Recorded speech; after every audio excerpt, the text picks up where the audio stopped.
हूं। और मैं किशनगंज नागरिक से जो इतनी बड़ी तादाद में माशाअल्लाह यहाँ जमा हुए और जो बाकी नजदीक इलाके से आए, मैं आपका शुक्रगुजार हूँ। आपका ये तोहफा, आपका ये 3 दिन का तोहफा कि इतने बड़े मजमे में इतनी बड़ी तादाद में आप मुझे सुनना है, मैं आपका शुक्रगुजार हूँ।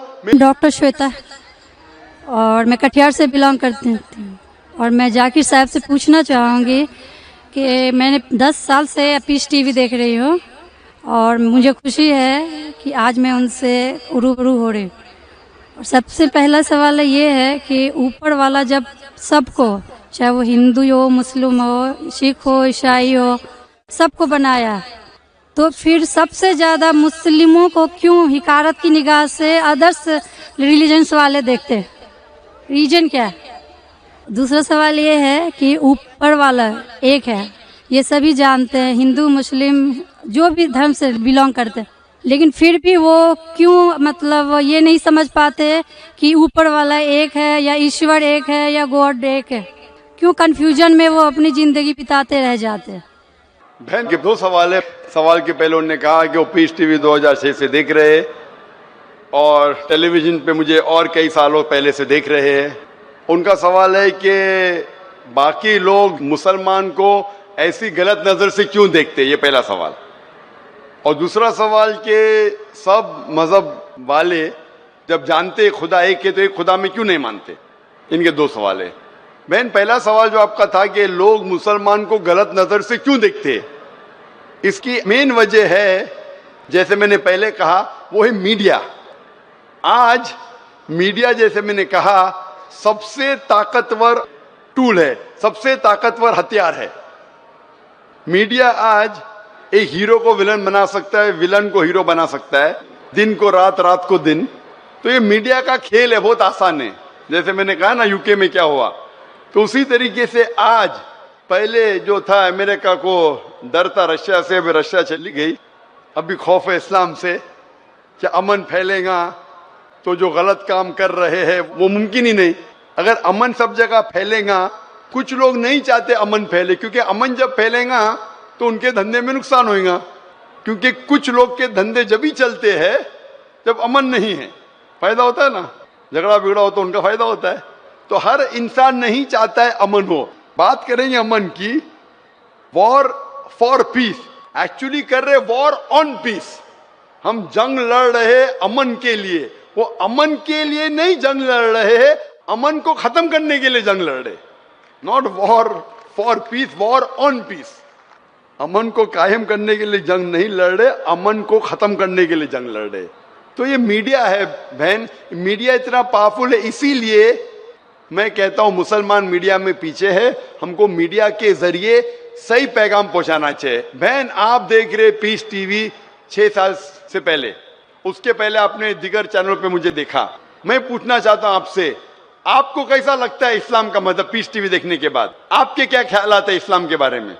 मैं बचपन से ही एक चीज़ के खिलाफ रही हूँ कि मूर्ति पूजा, जो कि हमें कभी भी पसंद नहीं पड़ा।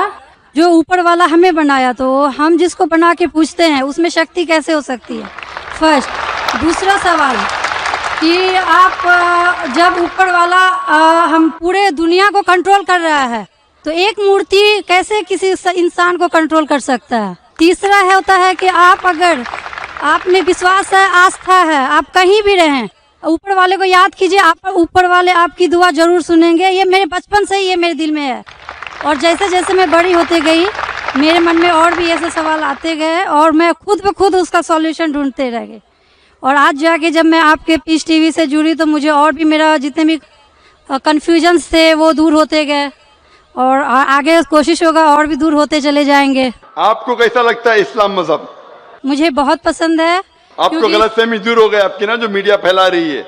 हाँ, ये मुझे हमेशा रहता था कि इस्लाम धर्म बहुत अच्छा है, क्योंकि उसमें ना तो मूर्ति पूजा है ना भी कुछ है, सिर्फ ऊपर वाला है जो एक है, जो पूरे दुनिया को कंट्रोल करके रखा हुआ है, जिसके बिना एक पत्ता भी नहीं हिल सकता।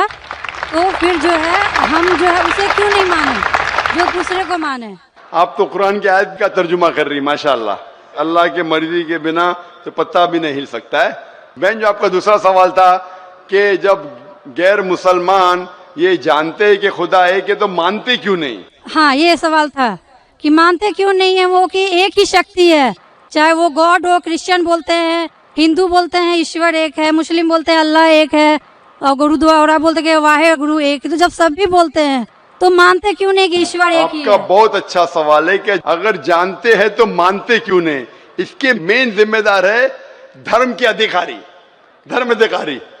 धर्म अधिकारी नहीं चाहते कि सब लोग इसको माने, जाने ठीक है, लेकिन मानने लगेंगे तो उनकी दुकान बंद हो जाएंगी। लेकिन यहाँ पे दुकान बंद वालों, और हर धर्म में कुछ लोग हैं जो नहीं चाहते कि सब धर्म मानने वाले अपनी किताब के करीब आए, नहीं तो उनकी दुकान बंद हो जाए। हर धर्म में ऐसे लोग हैं, नहीं तो उनकी दुकान बंद हो जाएंगी। तो इसीलिए मेरी सबसे ज्यादा कोशिश रहती है कि लोगों को अपने धर्म की किताब के करीब ले जाए सबसे पहला। तो मैं कहता हूं मुसलमान और गैर मुसलमान को अपनी धार्मिक किताब पढ़ो, उन पे तहकीक करो, जो यकसान है तो उसके ऊपर जाओ पहला। तो इसीलिए जितने धर्म अधिकारी है, धर्म के आम पब्लिक तो मेरे फेवर में, देखो आम पब्लिक, अवाम, चाहे मुसलमान की हो, हिंदू की हो, ईसाई की हो, साथ में है। लेकिन ये धर्म अधिकारी जो अक्सर है वो नहीं चाहते कि सब लोग एक हो जाएंगे तो दुकान बंद हो जाएंगी। तो ये मेन प्रॉब्लम है धर्म अधिकारी का। इसीलिए अगर सर्व धर्म के मानने वाले अपनी किताब का तर्जुमा पढ़े, सही मानी से उस पे अमल करे, तो सब लोग एक ईश्वर के पास आएंगे और एक ईश्वर को मानेंगे और उसके अलावा किसी की इबादत नहीं करेंगे। उसके बावजूद भी सब कोई क्रॉस क्यों करता है इस्लामिक धर्म को, जानते हुए भी कि ये सबसे अच्छा धर्म है, सब रास्ता सब एक है, इसमें ना कोई ये है दिखावा है, ना कोई आपका इसमें ओल झोल टाइप का कोई भी प्रॉपर्टी नहीं होती है कि ये बाजा वाजा ये वो। बहन क्यों नहीं करते? बहन, क्योंकि आप पीस टीवी देख चुके हैं, तो आप पीस टीवी देखने के बाद आपको यकीन हो गया है कि सही इस्लाम क्या है।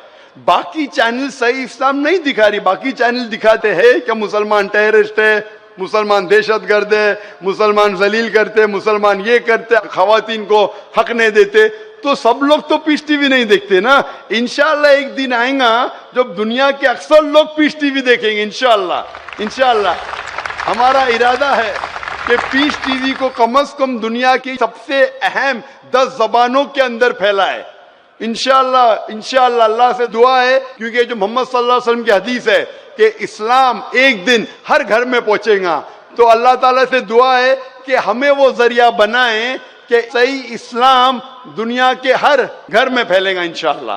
बहन, मैं आपसे पूछना चाहता हूँ, आप मानते कि खुदा एक है? मैं बचपन से मानती हूँ ऊपर वाला एक है। आप मानते कि मोहम्मद सल्लल्लाहु अलैहि वसल्लम आखिरी पैगंबर है? हाँ, ये सब बचपन से ही पता है मुझे। तो मैं आपसे पूछता हूँ डॉक्टर श्वेता, जब आप मानते खुदा एक है, आप मानते बुत परस्ती गलत है, आप मानते मोहम्मद सल्लल्लाहु अलैहि वसल्लम आखिरी पैगंबर है, तो उसका मतलब आप मुसलमान हो चुके।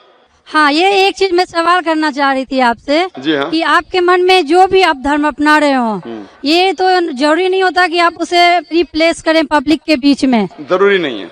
और अगर आप मन से मानते हैं तो, और ऊपर वाला जान रहा है कि आप क्या हैं, और ऊपर वाले को ही मानते हुए सारा चीज फॉलो कर रहे हैं, तो क्या जरूरी होता है कि मुस्लिम बताए ही कि हम मुस्लिम हैं? बहन का बहुत अच्छा सवाल है कि अगर मन से माने काफी नहीं, क्या जाहिर करना जरूरी नहीं है? अगर आपको कोई तकलीफ हो रही है, मिसाल के तौर पे अगर आपको शक लगता है कि अगर मैं जाहिर करूं तो मेरी जिंदगी खतरे में है, और ये टॉपिक के ऊपर भी है, अगर आपको लगता है कि मेरी जान खतरे में है, ऐसे माहौल में है, ऐसे इलाके में आप है, 99% से ज्यादा गैर मुस्लिम हैं और जंग का माहौल है और पता चल जाएगा मैं मुस्लिम हूं, तो कुरान की आयतें, अगर आपकी जान खतरे में है तो आप शिर्क भी कर सकते हैं, लेकिन दिल में ईमान होना चाहिए।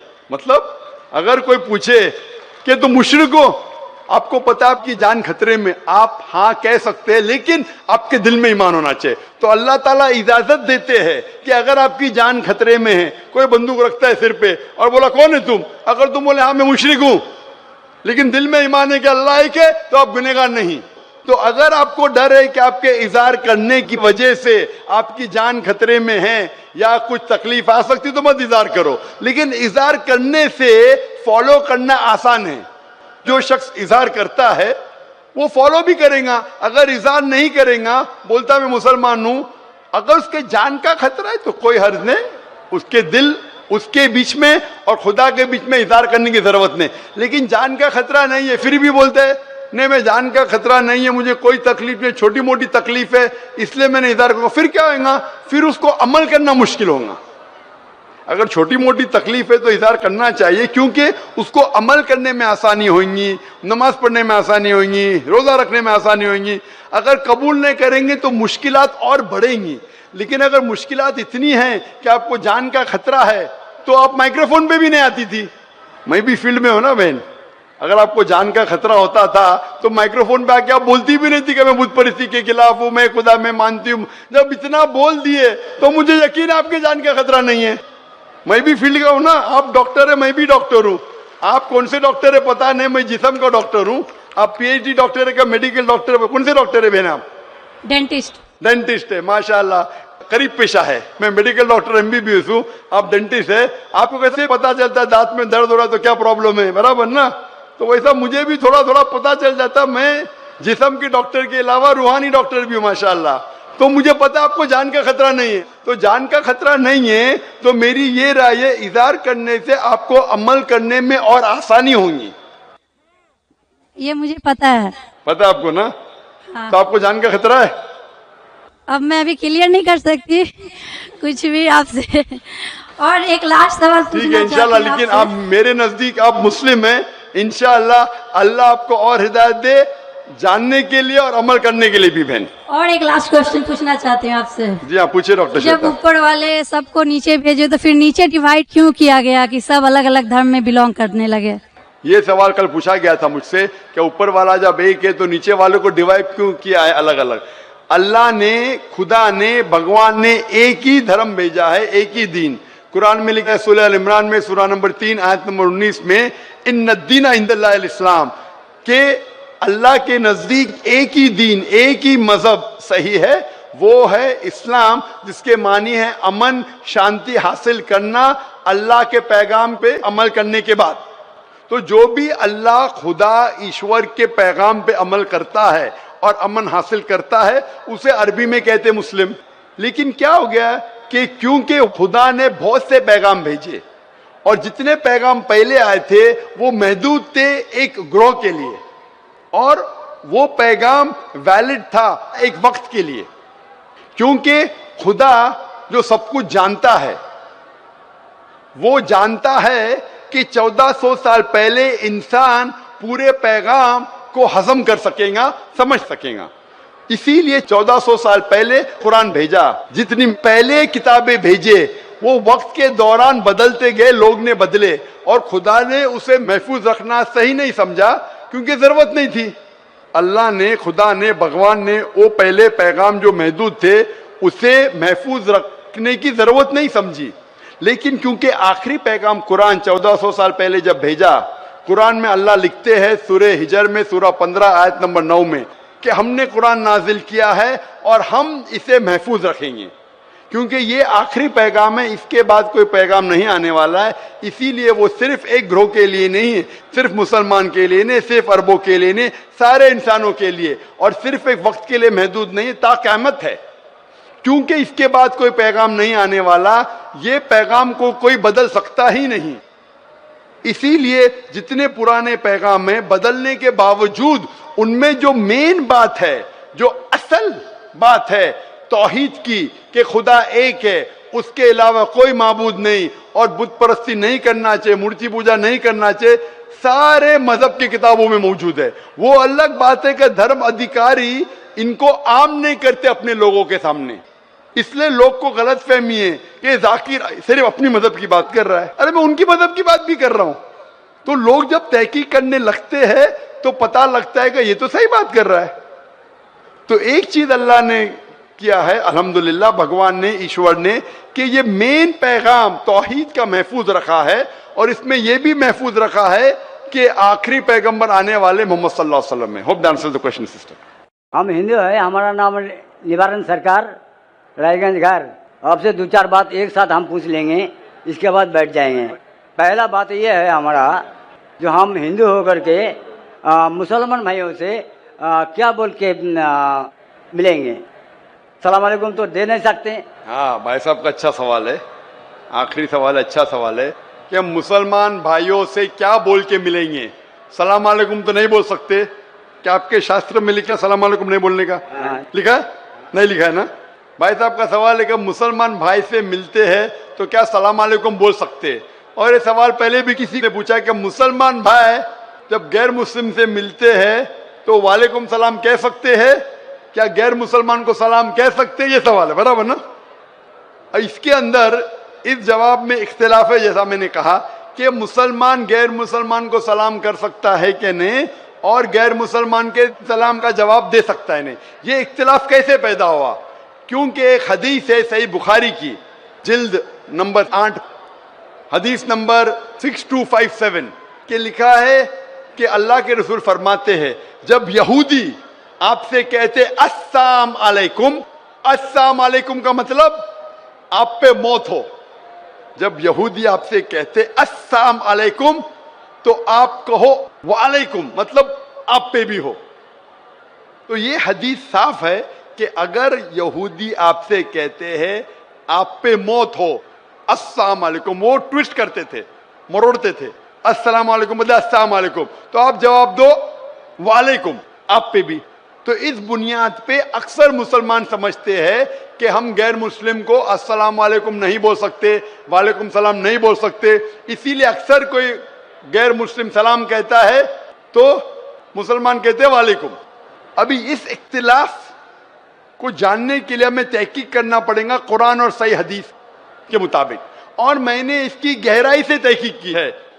कुरान के मुताबिक तफसीर के कुर्तुबी पढ़ा, तबरी पढ़ा, इब्न कसीर पढ़ा, कई हदीस पढ़ा, और जो मेरी तहकीक का मैं निचोड़ आपको देता हूँ। इख्तिलाफ क्यों कह दिया मैं? जब इब्न अब्बास रज़ियल्लाहु अन्हु से पूछा गया था इस आयत के बारे में जिसकी तिलावत मैंने तकरीर में की, सूरह निसा सूरह नंबर 4 आयत नंबर 86, व इज़ा हुय्यितुम बितहियतिन फहय्यु बिअहसन मिन्हा औ रुद्दूहा इन्नल्लाह काना लिकुल्लि शैइन हसीबा। यानी अगर आपको कोई अच्छे तरीके से मिलता है, ये आयत के मुताबिक अगर गैर मुसलमान आपको ग्रीट करे, सलाम दे, तो क्या जवाब देना चाहिए? तो इब्ने अब्बास रज़ियल्लाहु अन्हु कहते हैं कि आयत तो साफ है कि अगर कोई भी आपको सलाम कहता है, चाहे मुस्लिम हो, चाहे मजूस हो, चाहे गैर मुस्लिम हो, कोई भी आपको सलाम करता है, कुरान कहता है आपको और बेहतरीन तरीके से सलाम कहना चाहिए, या कम से कम उतना। अल्लाह हिसाब रखने के लिए सबसे बेहतरीन है। तो इस आयत के मुताबिक इब्ने अब्बास रज़ियल्लाहु अन्हु कहते हैं, जो बड़े साहबा थे, अगर गैर मुस्लिम सलाम करते आपको वालेकुम सलाम बेहतरीन तरीके से करना चाहिए। लेकिन उलमाओं में इख्तिलाफ है, कुछ उलमा कहते नहीं, ये बेहतरीन जो लफ्ज है सिर्फ मुसलमान के लिए है, गैर मुसलमान के लिए, जिम्मी के लिए सिर्फ उतना। तो ठीक है, मान लो। तो अगर वो सलाम करते आपको वालेकुम सलाम बोलना चाहिए, कम से कम उतना तो बोलना चाहिए। ये वालेकुम था, सिर्फ वालेकुम था अगर कोई आपको मौत बोले, पर अगर कोई गैर मुसलमान अस्सलाम वालेकुम बोले तो इब्ने अब्बास कहते हैं रज़ियल्लाहु अन्हु बेहतर करो या उतना। कुछ उलमा कहते नहीं, सिर्फ उतना। तो कोई गैर मुसलमान सलाम करे तो कम से कम उतना तो फर्ज है, और अच्छा कर सके वालेकुम अस्सलाम व रहमतुल्लाह तो बेहतर है। तो इसमें कोई दो राय नहीं कि अगर गैर मुसलमान आपको सलाम करे, आपको वालेकुम सलाम बोलना फर्ज है कुरान के मुताबिक, सूरह निसा सूरह नंबर 4 आयत नंबर 86। अभी दूसरा सवाल आता है, क्या मुसलमान गैर मुसलमान को सलाम कर सकता है, पहल कर सकता है क्या नहीं? इस पे इख्तिलाफ है, इस पे इख्तिलाफ है। इख्तिलाफ क्यों है? क्योंकि एक हदीस है मोहम्मद सल्लल्लाहु अलैहि वसल्लम की जो मुत्तफिक अलैह है, बुखारी में भी मुस्लिम में भी। सही मुस्लिम में लिखा है जिल्द नंबर 3 में किताब सलाम में हदीस नंबर 5389, इसमें लिखा है कि मोहम्मद सल्लल्लाहु अलैहि वसल्लम फरमाते हैं कि जभी भी आप कोई यहूद या नसारा को गुजरते हुए देखे तो उन्हें सलाम मत कहो, सलाम मत करो, उनका रास्ता तंग करो। तो ये हदीस की बुनियाद पे अल्लाह के रसूल की हदीस है, अगर आप कोई ईसाई या यहूदी को देखते हैं तो सलाम मत करो, उनका रास्ता तंग करो। लेकिन एक दूसरी हदीस है, दूसरी हदीस सही बुखारी की है, जिल्द नंबर 8 हदीस नंबर 6254, इसमें अल्लाह के रसूल फरमाते अगर साथ में लोग को मिलते थे जिसमें मुसलमान भी है, गैर मुस्लिम भी है, काफिर भी है, ईसाई भी है, यहूद भी है, तो अल्लाह के रसूल फरमाते थे अस्सलामु अलैकुम, आप पे सलामती हो, और उनको अल्लाह के करीब आने की दावत देते थे। तो इससे साफ जाहिर है हदीस से कि अगर मिक्स गैदरिंग है तो आप सलाम कह सकते हैं, इसमें कोई दोहरा नहीं। तो अभी दो पहलू है, अगर गैर मुसलमान सलाम करे तो आप बेशक जवाब दे सकते हैं वालेकुम सलाम रहमतुल्लाहि व बरकातहू। अगर मिक्स गैदरिंग है तो आप पहल भी कर सकते हैं, इसमें कोई दो राय नहीं है। जो इख्तिलाफ आता है कि सिर्फ अगर एक गैर मुस्लिम को मिले तो क्या आप पहल कर सकते हैं किसने सलाम में। जब आप कुर्तुबी पढ़ते हैं, कुर्तुबी की तफसीर पढ़ते हैं, इसके अंदर जब ओआइना है, ओआइना से पूछा गया था रदियल्लाहु अन्हु, उनसे पूछा गया था कि गैर मुस्लिम को सलाम करने में पहल कर सकते किसने, तो वो जवाब देते कुरान मजीद की आयत सूरह मुम्तहिना सूरा नंबर 60 आयत नंबर 8 में कि अल्लाह सुब्हाना व ताला ने कहा जो लोग आपको अपने घर से नहीं निकालते, जो आपके दीन को गाली नहीं देते, उनके साथ अमन से रहे, जस्ट रहे और अच्छा बर्ताव करे, क्योंकि अल्लाह ताला जो लोग जस्ट है उनके साथ है, जो लोग अच्छा बर्ताव करे उनके साथ है। और 4 आयतें पहले वो हवाला देते हैं सूरह मुम्तहिना सूरा नंबर 60 आयत नंबर 4 कि सबसे बेहतरीन मिसाल है इब्राहिम अलैहिस्सलाम में। और इब्राहिम अलैहिस्सलाम की मिसाल क्या है? क्रॉस रेफरेंस, सब कुरान से जवाब है। क्रॉस रेफरेंस आप सूरह मरियम पढ़ो, सूरा नंबर 19 आयत नंबर 47, इसमें लिखा है कि जब इब्राहिम अलैहिस्सलाम के वालिद जो मुशरिक थे, जो काफिर थे, जब इब्राहिम अलैहिस्सलाम को घर के बाहर निकालते तो सूरह मरियम सूरा नंबर 19 आयत नंबर 47 में फरमाते कि काला सलामुन अलैका, इब्राहिम अलैहिस्सलाम ने अपने वालिद से कहा आप पे सलामती हो। कुरान कहता है कि इब्राहिम अलैहिस्सलाम में सबसे अच्छी मिसाल है, इब्राहिम अलैहिस्सलाम ने अपने मुशरिक, अपने काफिर वालिद को कहा सलाम अलैकुम। तो ये बुनियाद पे अक्सर उलमा कहते हैं, जमहूर उलमा कहते हैं कि ये सलाम जो था ये अलविदा का सलाम था, इसमें कोई दो राय नहीं। इसके वजह से उलमा में इख्तिलाफ है। अक्सर उलमा कहते हैं अलविदा का सलाम था लेकिन सलामती थी, इसलिए आप गैर मुस्लिम को सलाम कह सकते हैं। कुछ उलमा कहते नहीं ये अलविदा का था, सिर्फ नाम के लिए था, इसलिए नहीं कर सकते। और तहकीक करेंगे तो पता लगता है कि सूरह फुरकान में सूरा नंबर 25 आयत नंबर 63 में लिखा है कि मोमिन वो है जो दुनिया धरती पे आजिज़ी के साथ चलते हैं, दे वॉक विद ह्यूमिलिटी, और जब भी जाहिल लोग से मिलते हैं तो कहते हैं कालू सलामा, सलाम अलैकुम। ये कुरान की आयत है। मोमिन वो है जो आजिज़ी ह्यूमिलिटी से धरती पे चलते हैं और जब जाहिल से मिलते हैं कहते हैं कालू सलामा, आप पे सलामती हो। और पढ़ो कुरान मजीद सूरह कसस की आयत है, सूरा नंबर 28 आयत नंबर 55, इसमें लिखा है कि जब भी कोई गैर मुस्लिम काफिर अगर इस्लाम के खिलाफ बात कर रहा है, बेहरमती कर रहा है, तो आप कहो आप पे आपके अमाल, मेरे पे मेरे अमाल, आप पे सलामुन अलैकुम।